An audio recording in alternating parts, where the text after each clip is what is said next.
Okay, I have a lot of people that ask me for assistance, so I'm going to go ahead and show you how to install the new TightVNC.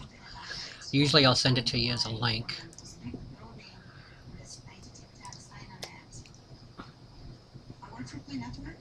We're just going to save the file.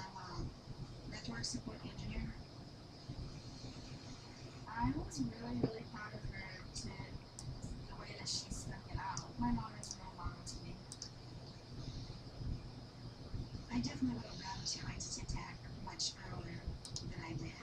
I don't know what I was waiting for. Scholarships and financial aid are available for students who qualify. For Bacon, 741-52. Okay, or you can come up here to this website, which is just TightVNC.com. Click on downloads, and you'll find the two here. You'll find them right here. Now, I'm just going to trigger it. We're just installing.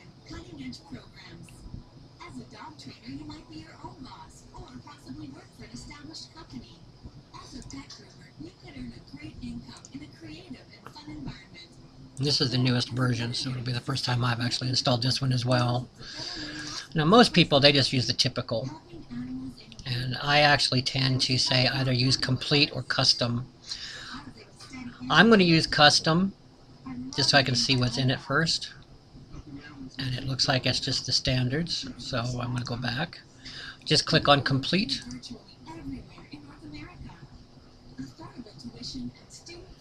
And exception to your firewall. Allow the services, emulate, register the service as a system service right here. But that's the one that we really want to make sure is checked, is this one right here. So all these should be checked, and click next. And then click install. And of course then we're stuck waiting. In general, it shouldn't take it too long. It installs very quickly. Now I have an older version already installed. This is the newest update. So it might have to remove the first one and then put the new one in.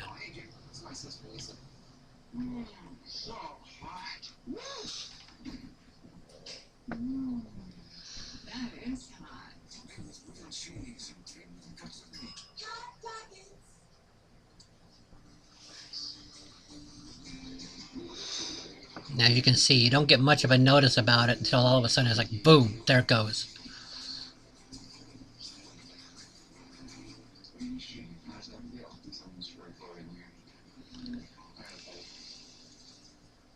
What do we know, Max? Trade is an exact answer, so is Scorpio. Scorpio is also an exact answer. Trina lives in Maryland. Scorpio lives in Atlanta. Travels a lot. She calls this guy Scorpio. Now you can see background is starting to reset. They talk all the time. She's totally lovely. And the reason you actually see your desktop reload like that during an install is because it's installing a service somewhere that runs in the background of your computer whenever it's running. It's kind of a good way to watch, like if you're going to install something on your computer that you're only using once in a while, watch and see if your background, like your desktop, suddenly reloads itself. If it does, it's because it's initiating a service in the background and it has to restart the background entries.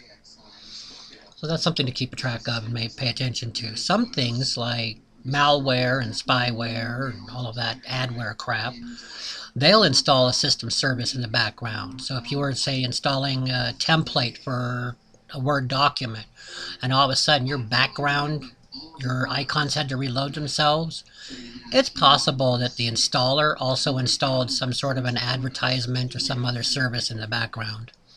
And that would tell you that you need to go in and clean your system out. Now, on the settings here for TightVNC, it's very simple.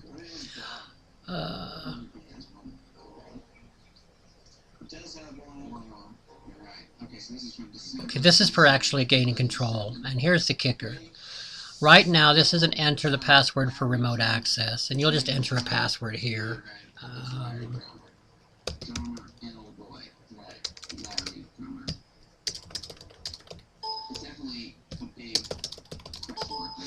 That binging that you hear, that's because what I typed in is longer than the field will hold. I really wish they would increase the field length of this, but unfortunately they have yet to do that, and I've asked about 3-4 times, and they won't It doesn't have that as a priority. It's got a good encryption in it anyway, but I still would like it to be a lot longer.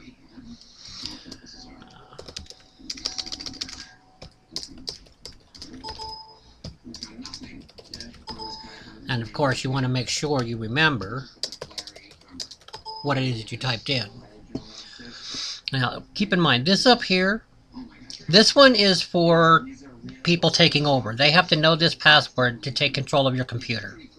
This is the one that you would give somebody in order to take over your computer when you want them to assist you with something. Okay? And this is the primary one. Okay, so this is it. Now this one down here, this is administrative, and what happens is when you're running on admin, you'll see that the little V down here, that's the service. Now you can double click this to bring up the system and take a look at it. You can right click on the V and select open to open the control panel for the program.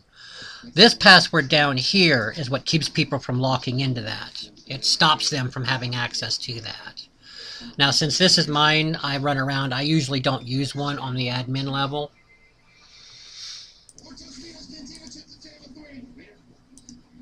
And I'm going to say do not use, not do not change, but do not use protection. And I'm doing that because I'm here at my computer. Most people, if you want to ensure you have others that are using your laptop a lot, make damn good sure that you do lock this in. Because this is for you to control your TightVNC. If you're on a laptop that you carry with you for work or business, lock this in. Because you can also use the TightVNC as a means of finding your computer when it turns back on at an internet access later. It can actually call you back if you use some different... You can actually have programs that have this trigger and try to call home to mama. Which would be you, if you have TightVNC installed on another computer, you can tell this one that every time it boots up, like your laptop, every time it boots to automatically connect. There's a little script that you can write and just drop it in your startup. And it'll do that automatically. And then if your laptop is stolen, you'll be sitting there and all of a sudden, out of the blue, your computer will show the desktop of the original laptop. And since you have it set up to automatically connect to the home computer with admin level, you are in control of that laptop. You can immediately dump information, you can immediately shut it down, you can check IP address, or you can sit and watch it silently to see who's messing with your laptop and maybe find out who's got it. Then go after them. Just a little trick. Go ahead and click OK here. And finish. You have now fully installed everything you need to know. When you want someone to get you some assistance, they are going to need to know your IP address. If you hover over it, it'll tell you what your IP is in your house, but not of the house. Because you'll notice this one, it says I'm at 1 Mark 101 at the end there. Yet my actual IP address, which is very simple, just go to Google and ask, what is my IP?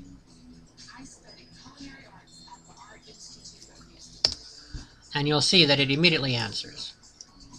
And I'm not worried about showing my IP because I actually run off of my server here. That's the IP address to my business. It's that simple.